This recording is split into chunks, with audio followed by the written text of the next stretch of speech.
Like, what are the common mistakes for the podcast host that they make usually? It's so interesting because it's a huge debate in the podcasting world, video or audio, video or audio. Colin and Samir, who are incredible educators in the creator economy, they have a podcast. I think it's called Colin and Samir Podcast.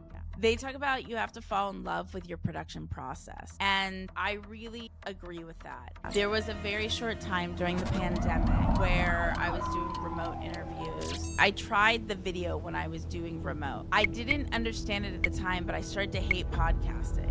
Let's say you're interviewing a girl that society deems is like really attractive. You ask the question, do you think all the opportunities you've gotten in your life are because of your looks? Like, that's a very irritating question. I watch Stephen Bartlett a lot. He has an amazing vlog called Behind the Diary, phenomenal podcast called Diary of a CEO. That dude works a lot. Like, he is buzzing around everywhere all the time. So many times he's not sleeping, he's tired, but it seems like he really enjoys his life. I wouldn't want that for myself. So please welcome Espree Devora. Hey, Espree. Hello. Thank you so much for being on the show today. Thank you for having me. You know, it's funny as RJ talks about my seasoning in podcasting. I focus on audio podcasting, and RJ has the coolest background because he focuses on video podcasting.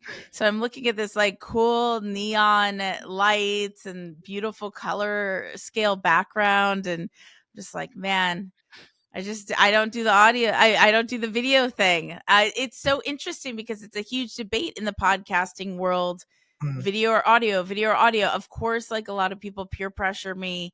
I need to do video, but I have very strong opinions about why it should not be a pressure to do video, why we should only be doing video if we authentically want to be doing video, not because we have to be doing video. But your video background is so gorgeous. I love it. Truly appreciate it, and that's definitely going to be one of our conversation today. But I would really love to know about like how you actually gone. Like, it's probably been around like 11 years by the time of now. Like, how you actually got bitten by the podcast bug, and you're like, this is going to be my thing, when there wasn't a lot of podcasters doing this stuff. Yeah, I started an action sports media company way before podcasting. So I got on YouTube when YouTube was relatively new and had a really popular YouTube channel, but it wasn't on purpose. It was just it was a cool website to hold my video files, and then people just ended up watching it, and I was like, oh, what's this that's happening? And so I was in this kind of digital creator ecosystem without necessarily trying to be in what it became in the future. And then years after my sports media company, I wanted to take that talent that I had for, funny enough, producing video. We used to shoot on red cams with like multiple cameras and lighting set. I mean, it was a big production. It wasn't anything small. We did a lot of like color correction on all the videos. We did there was so much. I'm not a video editor. It takes a lot to be a video editor. And but I wanted to take that same talent for story sharing to the tech world. And so that is what I did. And again, initially we shot 12 episodes. I had a cameraman, and we used three cameras, and I'm really proud of those interviews, but it was a lot. It was really intense production. And unfortunately, the partner I had at the time didn't have the same work ethic I had. And those interviews were never completed. And my heart was broken because they were never completed in the editing process. And I'm like, that's it. I'm going to make sure that I can never rely on anyone again. And I'm going to teach myself how to edit. But teaching yourself how to edit video is, I mean, that's a whole thing. Like it's an extreme talent to edit video. So I taught myself to edit audio. So I still wouldn't call myself a professional audio editor. Like, I don't know what I'm doing. I just know how to work one specific tool and work it to how I need it to work, which is Sound Studio by Felt Tip. It's a Mac editing tool. And that is what I used to edit audio in the beginning. Now I have editors again who are amazing and have worked with me for years. But in the beginning, it was just me using Sound Studio, self-taught. I'd watch a bunch of videos on how to do it on YouTube. And it was really, really great. And the way I discovered podcasting was I used to listen to a couple podcasts, but I didn't know that they were podcasts. I had an Android, so I would just move the files over to my Android phone and listen. And Yeah. one day I met with a friend of mine. I don't know if you're familiar with him, Mark. I'm gonna butcher his last name. I always do. He's Dutch. Kohlberger. Kohlberg. He makes fun of how I say his last name. Anyway, he's the founder of Beta List, and he was like, "Look at this thing." He had an iPhone, and it was the podcast app on iPhone. He's like, "You should really start a podcast." And he said that, and I explored it, and I thought it was a great idea, and that's what I did. And so then I launched the We Are LaTeX podcast. I started production in 2013, launched it in 2014, got to the top of Apple extremely quickly, and I've been podcasting ever since to help champion people in tech both around the world and in Los Angeles. Oh wow, that's so cool. Oh, I'm really curious to know about the fact that since it's been, and since you emphasize on audio a lot, and we're gonna like dive deep into more of that, but how you were able to still trust to this day, like 11 years focusing on audio only content, and still be able to be relevant in the industry after 11 years, because like that in the industry of like the digital marketing is a bigger time perspective. If you think about all the technological improvements happened in the last 10 years or so, Yeah. and the things that came in, like video started to come in, long form, then short form was completely in the boom, stuff like that here and there. Yeah. So like how you were able to like stay relevant with one thing that you focused on, audio only podcast, for the past 11 years. What do you Sure. think? It's I think that like one, you Colin and Samir, who are incredible educators in the creator economy, they have a podcast. I think it's called Colin and Samir Podcast. They talk about you have to fall in love with your production process. And I really agree with that.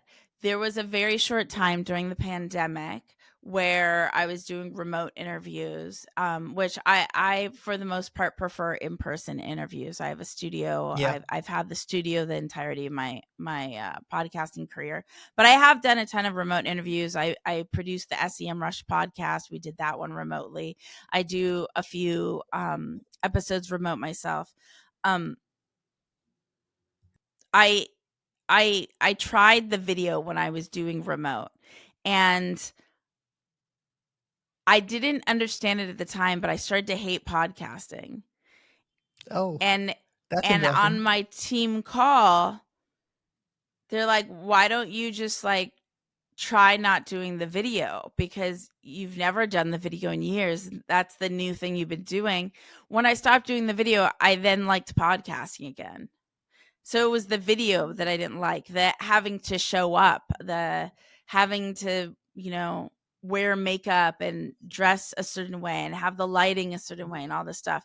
I mean, right now, like, I particularly think my lighting's horrible. I'm not wearing any makeup. This is just who I am. I'm in a random sweatshirt. You know what I mean? I just You look give great, by the in. way. Oh, thank you. But I'm just like me, like I'm not trying to zhuzh up for the camera. But I do think that that's part of the production process when you do video, like Hmm. zhuzhing up. And so like it just made me really not enjoy the production process. Also, the there's there's two types of creators in podcasting. There's video creators and audio creators. And I think if you're a video creator first, you're either video creator first or audio first. If you're video first, you're more a YouTuber. And if you're a YouTuber, you need to be catering to how the YouTube platform functions. And if you're an audio creator first, then you need to be catering essentially to like Google search engine optimization and website discovery, because the discovery mechanisms of the listening platforms in the podcasting industry are very convoluted and don't work very well. And so you really need to be going all in on SEO. But the SEO, when it comes to the YouTube ecosystem, isn't going to help you as strongly outside of YouTube. You really need to be focusing on maybe SEO within YouTube and just Yeah. like YouTube thumbnails, click conversions, etc., shorts, what you were talking about, all that. It's just a different marketing mechanism. And so understanding that you're really forming a relationship with a marketing style as well is really important. And so for me, I'm an audio podcaster. A lot of my focus goes on to, Google search engine optimization. Mm. I mean, it's so interesting that you even said that in your case you felt like, I have to do video. Like I hate it. Like I couldn't even like resume my podcast just because that one point was creating a friction for you, right? Yeah. Uh, so a lot of people on the other side, when they think about podcast, they aren't try to, or they aren't able to eliminate the reasons of what's stopping them to start a podcast, even in general. Yeah. Yeah, Yeah, but that's usually the reasons that's stopping you to do anything is psychological reasons. Like we get into our own way. It's not actually the thing because my podcast is relatively low production. I love my Shure MV7 mics. Those are quality mics, but they're not like the Joe Rogan mics. yeah, I do have editors that work with Pro Tools, but I could still edit the podcast on Sound Studio if I wanted to. There's a great tool that's out that exists now called Adobe Enhanced Beta AI, which like yeah, cleans up audio. It's free. So like, let's say I have really like the audio quality, you just upload it into that and it will magically fix it, which is kind of amazing. There's other tools too, without name dropping a bunch of tools, but that's a really good one. And then I'm just like good I don't use that. I have the Pro Tools, and then I have the mics, and then I have a Zoom recorder. There's a Pod Track recorder. I have both kind of Zooms, and again, Zoom, not the cloud software thing, but the actual physical recorder, and the different company. And then what else do I have? And I have my sound studio. And then here I have, I don't want to get off screen, but to my left, I have these boxes, these mobile sound boxes when I'm doing here, meaning when I'm doing a remote interview. So if it's an audio interview, I could just like go off screen and use one of my sound boxes if I want to, but I don't even need to because I could use the Adobe Enhance now if I really did have a problem with audio. But I think the majority of the effort goes into the story production more so than even just the audio quality. I just, you have to understand what it is that your audience is coming for. mm, And I think people try to perfectionist their way into something that isn't actually as important as they think it is. yeah, yeah. That's so true. I mean, like somebody actually asked me today, like, how you started out. I'm like, I started out like 4 years ago in a hostel where I didn't had anything, and I put my laptop over my pillow, over my lap, and it was 4 a.m. and I was recording with a bulb behind me, so giving me complete darker shade, and Yeah. using a 10-year-old laptop. So I was like, I had to start somewhere, like in general.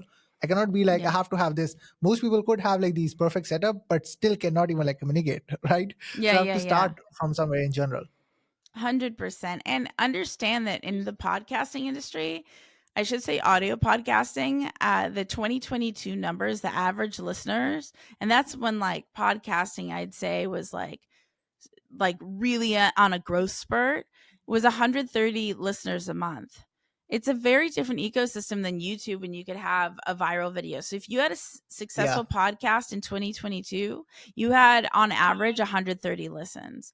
Podcasts like mine with like a zillion listens, like it's very rare. It's like the top percent. And also I've been doing it for 10 years. So exactly. like you can't compare yourself to someone that's been doing something. Sure, there's the viral outliers, sort of, maybe not too much in audio podcasting, I feel like.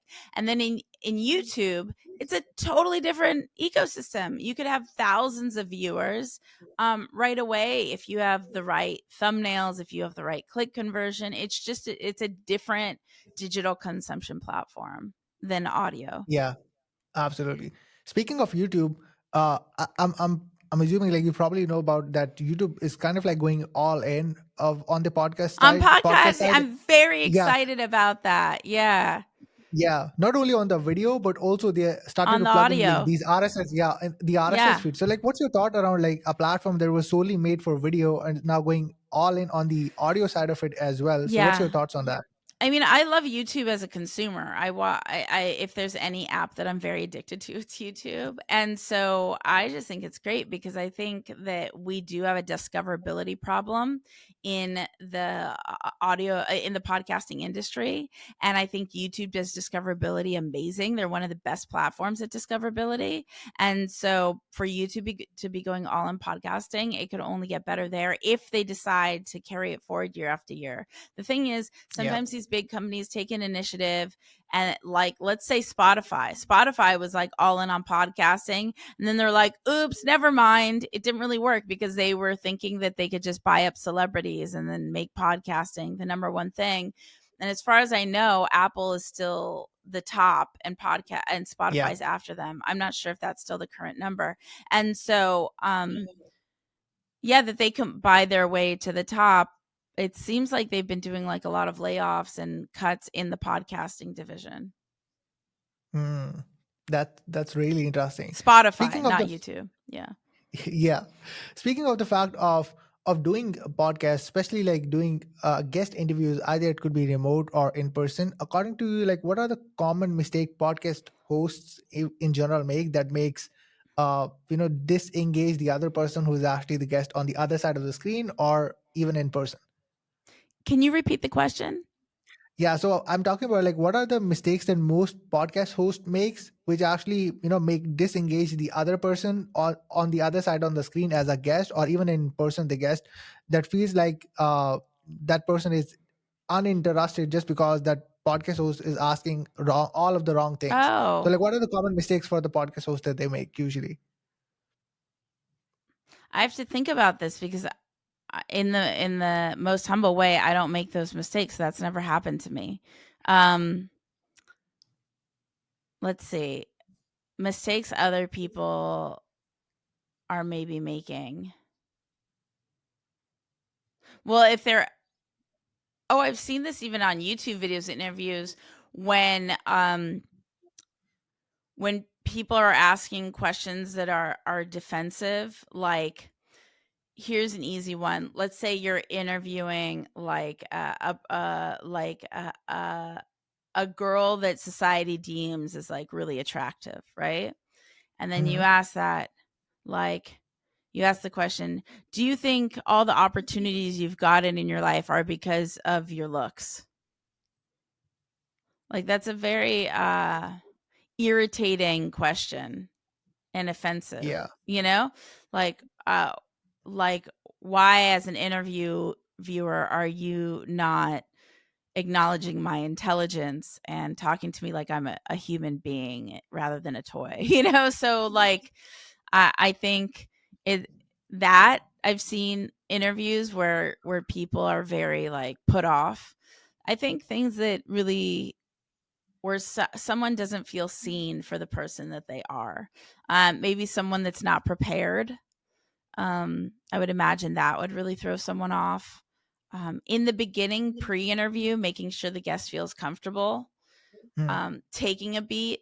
That's even something that I struggle with because I've been doing it so many years that I'm just like, here I am, no big deal. But I have to remember this is sometimes someone else's first interview, or like they're really nervous because my show's popular and now I don't see myself as that like super popular like shiny person.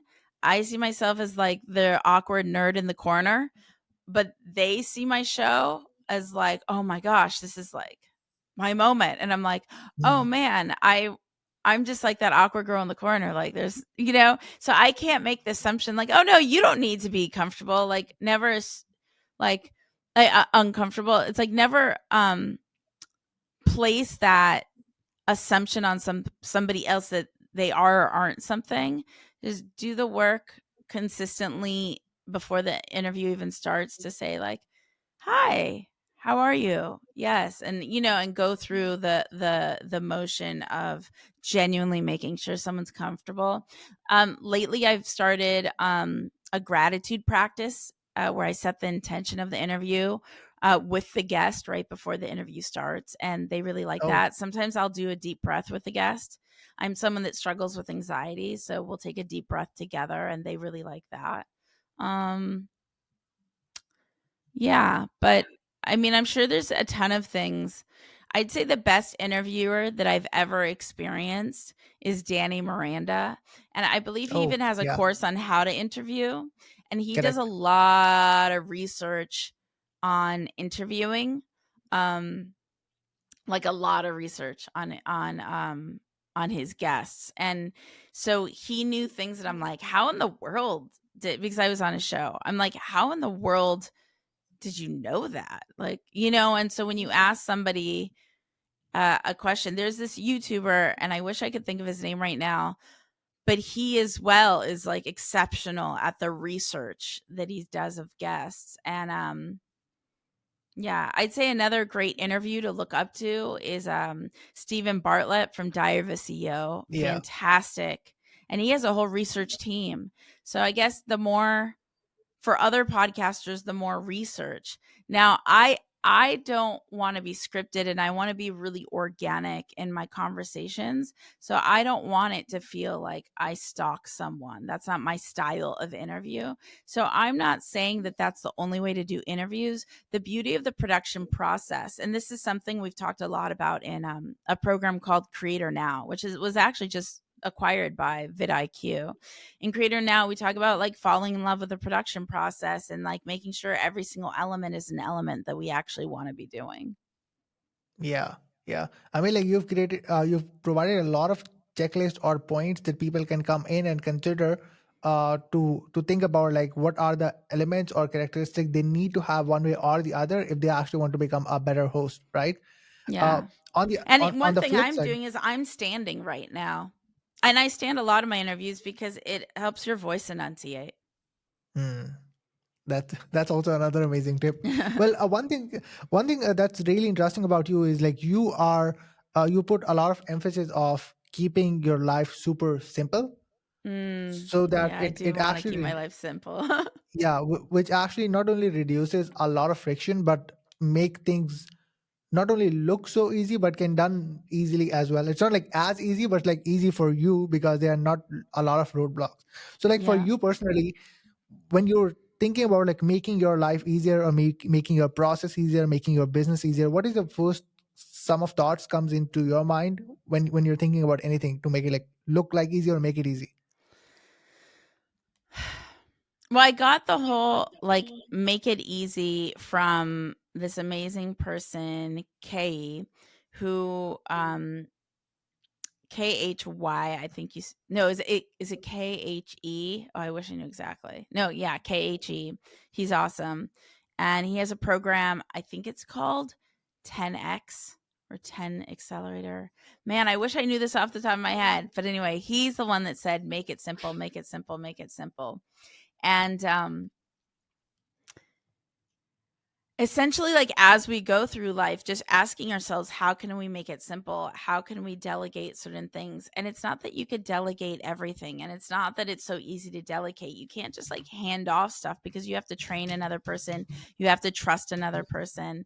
It's Yeah, really just like as you're going through life, how do you get out of your own way to make it simple? And so, like, let's say, here's an example. There's a proposal that I was working on for sponsorship like a few days ago, and I really just like I just was not in the mood. I didn't want to do it. And I got on the phone with a friend, and we just talked, and she's like, "Well, what do you want the sponsorship to look like? Like, what do you actually want? What's genuine to you?" And as I was talking, she just like wrote it down for me. And instead of putting it into some fancy presentation, which is what I had intended to do, she just sent me the email of everything that I said, and then I formatted it, and maybe she even formatted it for me. I can't remember. And then I just like then I made the edits that day, and then I sent it off, and that was it. Like, how do I just make it simple? Like, could be anything. Um, After I get off this with you, because my mic is already connected, is there any snippet of audio that I wanted to record for something else that I should just record right away while I'm still like at the computer with the mic in front of me? You know, just Mm. everything. How do you just like make life not waking up to an alarm? You know, which if you have kids, of course, that well, maybe your kids are your own alarm, but I'm like, 24 but right now. you know, but people listening, like a lot of them may have kids, and so um yeah, it's just like everything as you go through life. Kay would say like, how do you make it simple? I really want to like look up on his phone because it's not nice to mention someone and then not give them credit. But as I'm looking it up, what is your next question? Yeah. I mean, like, I have a question around like making life simple is, Sure. and second thing is like, I don't want to take a lot of your time, but still, I'm really curious to know about the fact that you are, as we mentioned, like you emphasize on making life more simpler in a lot of different ways here and there. A lot of people out there take simple term as lazy. Like they're like, oh, I want to Oh, make no, I our life. think being lazy is the best. Try to be as lazy as possible. Here, it's hi, that's where I got the Y from. So it's KHE and then last name HY. And on Twitter, KHEMARIDH. But just if you Google KHE and then HY, you'll find him. And he's so great. Such a great human. Yeah, somebody actually on an interview the other day told me, I hadn't heard this before, something like the four principles of engineers, and like one of them is like be lazy. And like the lazier that you're able to do things, the better that you're doing them. And lazy because if things are still getting done and getting done well and you're at the beach, you win. Mm, You know? And so you want to set up systems within your company and processes and have the right team and have the right schedule where you're living the life that you want to live. Now maybe the life you want to live isn't at the beach. Maybe it's being on the computer all the time. Maybe it's reading all day long. Maybe it's a variety of a lot of things. Maybe it's traveling. Whatever that life that is exciting for you is, if you're living it, you're winning. And so it's about mm. curating the life that you want to live and building all the stuff around you to be as lazy as possible so you could own your time and be doing what you want to be doing with your time. But lazy doesn't necessarily mean not working because Avoiding maybe work. that's what Exactly. excites you. Yeah. I mean, And your work should just be like getting done. It's not that something isn't happening in the background. But I mean the activity of like buzzing around. Yeah. exactly. Yeah. Love it. Love it. I mean, like, my personal takeaway around like how you said it is the way that you defined how laziness should look like is getting the things done the way that you want it to be without losing the freedom, but without neglecting the quality of the work. Yeah, exactly. Because like I watch Stephen Bartlett a lot. He has an amazing vlog called Behind the Diary, phenomenal Yeah. podcast called Diary of a CEO. That dude works a lot. Like he is buzzing around everywhere all the time.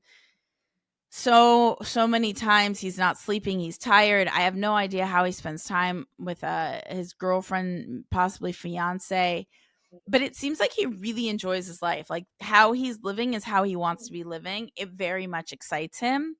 So like he doesn't need to be living another way because he Mm, seems excited by his lifestyle. I wouldn't want that for myself. I like to mm. be buzzing around, but like I also want to get, 8 to 10 hours sleep or whatever. Not 10 hours, but sometimes I sleep 10 hours. Sometimes I sleep 12. Yeah, I want to prioritize sleep. He does prioritize sleep allegedly, but like I want to actually, which doesn't count because last night I did not. I stayed up writing all night long, but yeah. Yeah. Like, speaking of that, like, since you mentioned it, uh, and I really like about when you say about that the success is definitely different for everybody. Everybody defines success in a different shape or format for everybody else, right? The success Steven might have, or the way his lifestyle is, Yeah. might be different according to you. It doesn't mean like that you're successful or he's not successful, correct? 100%. The word success is something I reflect on a lot, and I reflect on it with my friend Eli, who owns an agency called Spark Agency. So often, success is living the life that we want to live in the way that we want to live it, and I really think the core of success is how we experience our bodies each day. Do we feel energized? Do we feel run down? Do we Hmm. feel harmonious in our minds? Do we feel frenetic? Doing that body audit, that mind audit, I know it might sound like woo woo to say that that's what success is, but at the end of the day, if you're enjoying your day to day existence more than the person who has the vanity success of like the $1 billion acquisition or something like that, you're winning. Like, not the person who behind closed doors has a failing marriage, their kids hate them, they have no time, they're sleep deprived, you know? So, the Exactly. person who has the most enjoyable life and feels great on the inside. It's not about vanity. Um, there's somebody, I'm going to butcher this person's last name too. Iman Gadzi, Ghazi, yes. Gaji. I don't Yeah, know. Iman Ghazi. He's very sweet. Um, he said he used to have this thing called private victories. I don't know if he still talks about it, but I think that life is like the really quiet things that where we're winning that nobody sees and it's behind closed doors. Hmm. Yeah. Wow. So first of all, like Espree, thank you so much for giving your time. It was super amazing. But what's next for you? What's your goal? What you're focusing on right now, in general? Um, my goal, I don't know. I don't usually I don't really like have goals. um, I like it, like right now I'm very clear on what my daily metrics are that make me feel very in control of my destiny, related to business. And so I just want to feel as comfortable. It's what I was talking about before. I just want to feel as comfortable as possible in my body, my mind, and constantly be doing the checks. And my daily metrics involve my We Are LA Tech Experience Club. I do events in the LA Tech space. You can see the details at wearelatech.club if you're interested in stalking. But I do a lot of like experience like go-kart racing and skydiving and dinner parties. So focusing on the production for that, and then my podcast production, and I'm an advisor in several startups, so work related to that, and then I love to write, so writing. And so those are the four categories that I'm focused on a daily basis. But I really relinquished goals a long time ago when I felt goals were getting in the way of living a joyous life because I was constantly chasing goals. So yeah, when you said what are your goals, I'm like, I don't know. I haven't thought about goals in years. Other than just enjoying the experience of Hmm. living. Yeah, that's really I interesting. mean, that's literally my only goal is like, do I feel harmonious in my mind and how does my body feel right now? Yeah. And sometimes I feel anxious. So it's like, okay, what do I need? I need to breathe. Or sometimes I feel like kind of like bleh. I'm like, okay, well, did you eat the junk food? Or like, it's just what am I experiencing inside my body right now? And I want it to be a very like wonderful haven to be living in. Well, that's also a goal. Uh, Yeah. well, Espree, thank you so much for being on the show today out there. I will post up all the links and in the show notes, also in the description down below. Any last thing you want to say before we round the show up? Sure. I know going after your dreams is very intimidating. Feel free to connect on any social. I'm at Espree Devora on all social. You could email me at espree@hey.com. That's ESPREE at HEY.com. And yeah, you got this. Remember that your intuition is your oracle. Nobody can Yeah. be the master of your life other than you. Love it. Love it. Again, Espree, thank you so much. And yeah, guys, thank you so much for watching. We're definitely going to see you guys into the next episode. Until then, peace out.